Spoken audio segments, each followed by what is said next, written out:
それじゃ遅いですよ。遭難者を増やすつもりが。 Hey, what's up, guys? So, I'm Japanese American, and I spent the last few months in Japan trying to learn about Japan and its culture, and unfortunately, it made me hate Japan, and it made me hate myself. And I want to get into that a little bit in this video, but it's mainly because Japan is so incredibly white worshipping. It's just pathetic, and you see it in everything they do. Like, for example, Japan's two main exports, video games and anime. And in both of those you see it. Super Mario is Italian. Luigi, Princess Peach, they're all white. And it turns out that in that world, the Mario world, there are some Japanese people. You know who they are? It's Toadstool, that toad with the mushroom head. Those little red spots, those are Japanese flags. I didn't know that. He actually has a Japanese name too. But that meek, wimpy, mute, silent mushroom, that guy's Japanese. That's the character that Japan said, oh yeah, I guess we can have a Japanese character in here. Let's make it that meek mushroom guy. The other character in the series that's Japanese is Yoshi, the dinosaur, bro. The dinosaur that the white guy rides on, the beast of burden. He's Japanese. He can't even speak, bro. And so, in the game that was created by Japan, those are the two characters that are Japanese. And it's like every other game too, right? In The Legend of Zelda, Link is white, obviously. Zelda's white. In the game Metroid, you know, Metroid is actually a girl, Samus, who's wearing like armor. And the girl is this blonde girl. I think she's German. So, okay. Like, we can't even see the character. It could have been a Japanese girl, but no, it's this blonde girl. Obviously Ness from Earthbound is white. Even the animal characters, like Star Fox, you know, Fox McCloud. McCloud, obviously he's white. So the cool fox is white. Of course he's white. It's just embarrassing, dude. Like your most popular video game, Super Mario, your main characters are Italian. Like, can you imagine if the Italians made a video game, if they made the characters Japanese, what the Italian people would say? They'd be like, why are the characters Japanese? What does Japan have to do with this? We're Italian. That's what they would say, and that would be a totally rational thing for them to say. And it's only the Japanese where the default main character isn't Japanese. It's white. Now let's talk about their other main export, anime. Every single protagonist in anime is white too. So Naruto is white. Sakura's white. Sasuke is actually Japanese. And you can confirm this. Kishimoto, the creator of Naruto, you can look this up. They asked him, oh, if you ever had like a live action Naruto, like, what race are these characters? And he openly said, oh, Naruto and Sakura are white. And Sasuke is Japanese. So in your anime, your main characters are white. In your country's anime, you're Japanese and you're in Japan, your main characters are white, and then the sidekick is Japanese. Like, that's crazy, dude. Can you imagine like an American film being made where the main character is randomly Japanese and then his sidekick is a white dude? You will never see that. Even in Asian American films that are meant to promote Asianness, like Crazy Rich Asians, which was this big cultural thing, like, oh, it's an Asian film. The main character, the main guy, Henry Golding, is half white. Even in the Asian film, they couldn't get a full Asian main character. Yeah, even Bruce Lee is a quarter white. It's pathetic. So yeah, I mean, that's Naruto, but every single one, right? Bleach, the main guy in Bleach is white. Attack on Titan, that takes place in Germany, right? That's why everyone has German names. Or it's like an artificial world, but they're basically in Germany. It's based on Germany. And then obviously there's Dragon Ball Z. You know, I talked about this in another video, but Goku is a Japanese monkey at the beginning. He has a tail, and then as he evolves and levels up and gets stronger, he loses his tail, showing that he's evolving out of his like primitive ways, and he evolves into a blonde-haired, green-eyed white dude. Like, it's not even subliminal. Like, if you ask Japanese people, they'll tell you, yeah, that's the message. He evolved out of being Japanese to being a superior white guy. That's the message. Dude, it's so cringe and embarrassing. For those of you who say, well, no, dude, like, the main character of Bleach, he's actually Japanese. He just dyes his hair. Well, that's still pathetic. Like, why are you dyeing your hair blonde and brown and, making it wavy and getting a perm? Like, why can't you be proud of your features? The Chinese and Koreans, they don't do that. I've seen like aerial shots of Japan, the Shibuya crosswalk, and it's like 70% of the heads are just like blonde or brown and like wavy, and they're just Japanese people. Or if you see like the Japanese World Cup team, for example, there was like one year where like 50% or more of the soccer players had their hair dyed. And they were playing like South Korea or something, and the other Asian team didn't have their hair dyed, so it was like really easy to see who was the Japanese player. Oh, that guy with the blonde hair.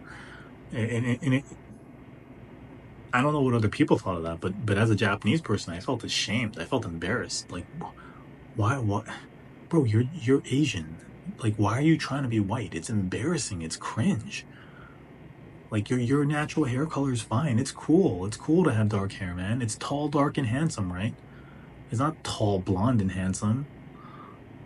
And the dark is not like dark skin, in case you guys are curious. It's dark hair, right?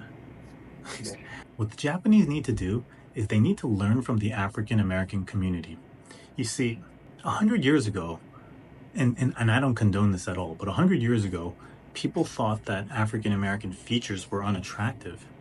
And today, people think Denzel and Will Smith are hot. So how did that happen? Well, they refused to conform to Eurocentric beauty standards. They basically pushed back on it. They said, I don't care whether you think that's hot. I think my features are hot. And they just pushed back on the culture. And the culture thought about it and was like, okay, that, sure, if you say so. And the thing about beauty, and this sounds corny, the whole beauty is in the eye of the beholder.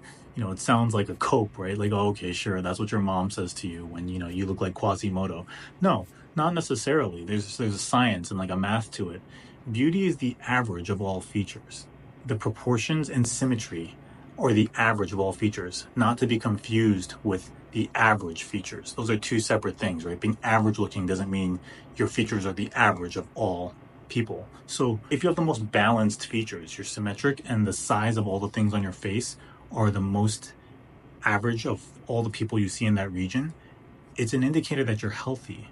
Because if anything is weird, like your nose is really big or your ears are really big or something, it could mean you have some kind of infection or there's something wrong with you. It could be a sign of a health defect. What you're doing when you say, well, no, these are the features I find attractive, so take that into consideration. You're adding that into the average of the pool.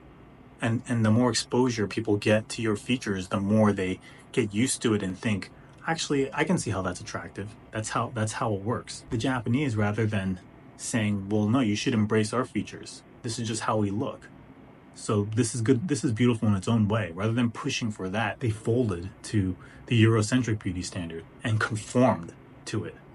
And since Asians are so different looking from Europeans, by default, all Asians, or almost all Asians, are going to be attractive when you choose to go that way. So the African Americans didn't go that way. They didn't say, oh, well, since the Eurocentric beauty standard is the only standard, we're all unattractive then. They said, well, no, we think this is beautiful, so you just have it wrong. And they pushed back on it, and then they won. And so now people think, oh, actually, I don't know what they were thinking 100 years ago. They're just racist. Denzel and Will Smith are clearly handsome men. And I think they are too. But it's an example of how you can push back on beauty standards. And, things like thicker lips and curvy bodies, those are things that in the 90s, people thought were unattractive. Like Cindy Crawford was the pinnacle of beauty in the 90s. I remember that. And that's not the case anymore, right? It's way more the Kim Kardashian beauty standard, the thick lips and then the curvy body. And a lot of that is from African American influence. They said, well, no, that's not what's beautiful. This is what we think is beautiful. And they pushed the culture. They influenced the culture. And so in many ways, beauty is in the eye of the beholder. And yeah, I just wish Japan had the courage to say, well, no, we think this is beautiful. Accept our beauty standards. Because different countries have different beauty standards. Like the Chinese think having a small mouth on a woman is beautiful. So they think Julia Roberts with her big mouth is like like, ew, and it's so arbitrary, right? It's like, well, I can see both ways, but I've been told by the Eurocentric beauty standards that Julia Roberts and her big mouth are expressive and beautiful. So I've just decided, oh no, that's beautiful. Like so much of our beauty standards are subconscious. And at that subconscious layer, there's a lot of wiggle room to push for your own features and say, well, no, these features are beautiful.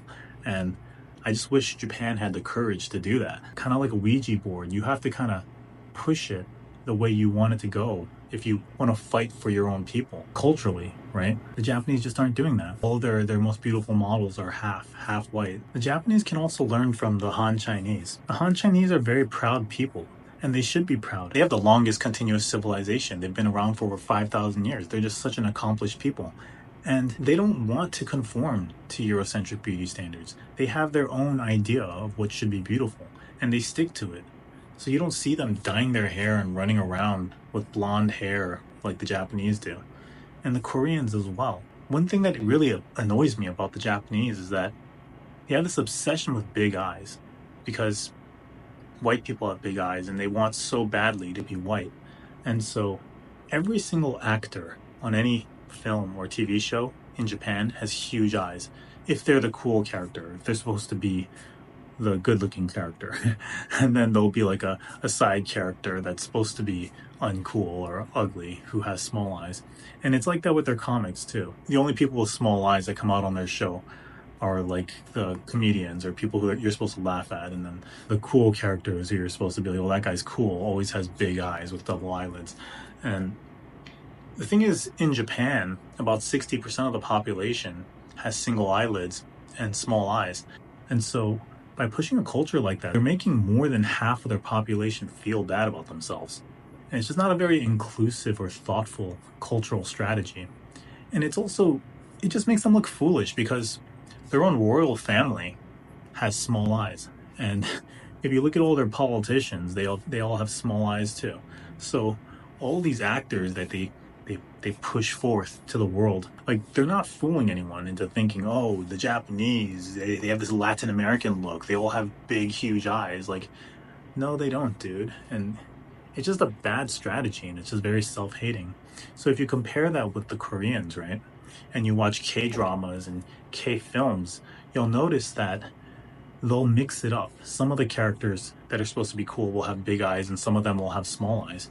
And that's the right strategy. That's a more thoughtful strategy. That's the kind of culture you want to push, because like Japan, the South Koreans, there are some South Koreans with big eyes and some with smaller eyes. And they don't want to make half the population that have small eyes, they don't want to make them feel bad about themselves. It's subjective to an extent, right? So they'll have these K-pop guys who are supposed to be cool that have small eyes.